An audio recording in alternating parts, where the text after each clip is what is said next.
Kolkata high court থেকে supreme court পর্যন্ত ISF party এই নওশাদ সিদ্দিকী আপনাদের জন্য লড়াই করছে এসআইআর এর জন্য। ভোট হয়েছে, বেশ কয়েকটা দিন পার হয়ে গেল, না বর্তমান রাজ্যের মুখ্যমন্ত্রী শুভেন্দু অধিকারী মহাশয়ের মুখে একবারে এসআইআর এর নাম আমরা শুনতে পেলাম না কেন, এটাও তার কাছ থেকে আমরা জানতে চাই। আপনি 7 কোটি মানুষের মুখ্যমন্ত্রী, কোন একটা নির্দিষ্ট যারা ভোট দিয়েছে তাদের নয়, কিন্তু যে 27 লক্ষ মানুষ আজকে আতঙ্কে আছে, তারা কোথায় যাবে? একজন মুখ্যমন্ত্রী হিসাবে তাদের কাছে বার্তা দেওয়ার দরকার ছিল, কিন্তু দুর্ভাগ্য তিনি বার্তা দেননি। তাই তিনি বার্তা না দিয়ে আমরা চুপ করে বসে থাকতে পারি না। তাই বাংলার মানুষকে নিয়ে বুঝতে পারে মানুষ আজকে আমরা এসেছি এখানে। আমরা এখান থেকে ইসিআই অফিসে যাব, ইসিআই সিও স্যারের অফিসে যাব, সেখানে আমরা ডেপুটেশন দেব।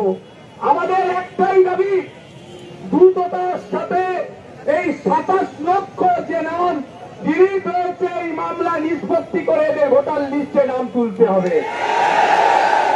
কাঠামো হচ্ছে কারো বাবার নাম দিয়ে ছেলে পার হয়ে গেল, মেয়ের ভোটার লিস্টে নাম এসে গেল, বাবার নামটা ডিলিট হয়ে গেল। অবাক কাণ্ড। বাবার নাম আছে, ছেলে মেয়ের নাম ডিলিট হয়ে গেল। এই অবাক কাণ্ড, মানে যা ইচ্ছা করেছে র্যান্ডামলি ডিলিট করেছে। তাই বন্ধুগণ, আপনারা ধন্যবাদ জানাবো। এই বৃষ্টি প্রতিমে রোদ ছিল, রোদকে উপেক্ষা করে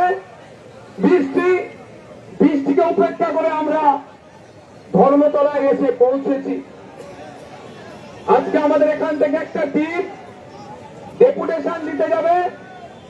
তারপরে কি হলো না হলো স্বাভাবিকভাবে এসে জানাবার দরকার, কিন্তু এই বৃষ্টিতে আপনাদেরকে আমি আর আটকে রাখবো না।